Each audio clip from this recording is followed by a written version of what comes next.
जय हिंद।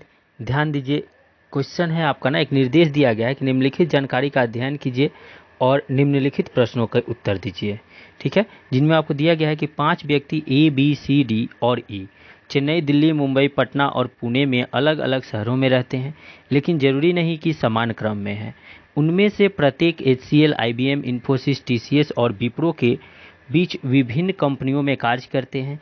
बी दिल्ली में रहता है, ई HCL में रहता है, ना तो सी और ना ही डी IBM में कार्य करता है। IBM में कार्य करने वाला व्यक्ति मुंबई में रहता है। बी इन्फोसिस में कार्य नहीं करता है। पटना में रहने वाला व्यक्ति ना तो इन्फोसिस और ना ही HCL में कार्य करता है। सी ना तो पटना और ना ही पुणे में रहता है। चेन्नई में कौन रहता है? तो देखिए, इनको ना मैं एक पेज पे पहले अरेंज किया हूँ।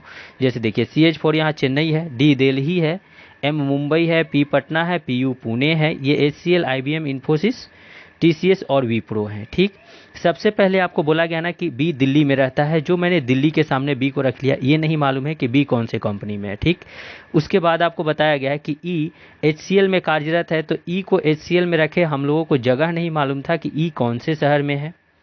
फिर आगे बोला गया है ना तो सी और न ही डी IBM में कार्यरत हैं, तो सी और डी को यहाँ रख के काट लिया मैंने कि इनको IBM में नहीं रखना है।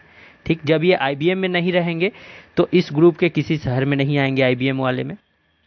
उसके आगे देखिए, IBM में कार्य करने वाला व्यक्ति मुंबई में रहता है, तो देखिए IBM यहाँ है, मुंबई यहाँ है, मीन्स इसमें जो भी व्यक्ति आएगा वो यहाँ आएगा, जो IBM में कार्य करेगा और मुंबई में रहेगा। फिर तो आगे ध्यान दीजिए, आपको ई का मिल गया कि ई HCL में है। सी और डी को IBM में रखेंगे नहीं, बी दिल्ली में है। ठीक है, तो जब यहाँ आ गया तो बचा सिर्फ आपका A B C D E दिया गया है ना, तो सिर्फ ए एक ऐसा व्यक्ति है जो IBM में कार्य करेगा और मुंबई में रहेगा। जब ए IBM में काम कर लिया तो इसके अलावा दूसरा कोई भी व्यक्ति नहीं आएगा। जिस ग्रुप को हम लोग यहाँ काट लिए, इनको काट लिए, इनको भी काट दिए, क्योंकि अब दूसरा व्यक्ति इसमें आने वाला नहीं है। और मुंबई में रहने के लिए भी दूसरा कोई व्यक्ति अब नहीं आएगा, क्योंकि ऊपर ही कहा गया है कि हर एक व्यक्ति एक कंपनी में काम कर रहा है और एक ही शहर में रह रहा है। ध्यान दीजिएगा। इसके आगे देखिए, फिर IBM में कार्य करने वाला व्यक्ति मुंबई में रहता है। बी इन्फोसिस में कार्य नहीं करता है। अब बी दिल्ली में है लेकिन इन्फोसिस में नहीं है, तो इनको आप काट लेंगे। और ई HCL में है तो बी HCL में नहीं आएगा, इनको काट लिए। ठीक, उसके बाद देखिए, पटना में रहने वाला व्यक्ति न तो इन्फोसिस और ना ही HCL में कार्य करेगा, यानी कि जो पटना में रहेगा वो HCL में काम नहीं करेगा और वो इन्फोसिस में काम नहीं करेगा, तो इनको काट लेते हैं। उसके बाद ध्यान दीजिए, सी ना तो पटना में है और ना ही पुणे में है। ध्यान दीजिए, यहाँ बोला गया है कि सी आपका पुणे में नहीं है और सी आपके पटना में भी नहीं रहते हैं। तो जब ये सी पुणे में नहीं रहे, सी पटना में नहीं रहे और बी को बता दिया गया कि दिल्ली में है, ए आपका कंफर्म हो गया कि मुंबई में है। अब ई देखिए, ई या तो ये पहले से कटा हुआ नहीं है और ये खाली है, तो ई या तो चेन्नई में रहेंगे या तो पुणे में रहेंगे।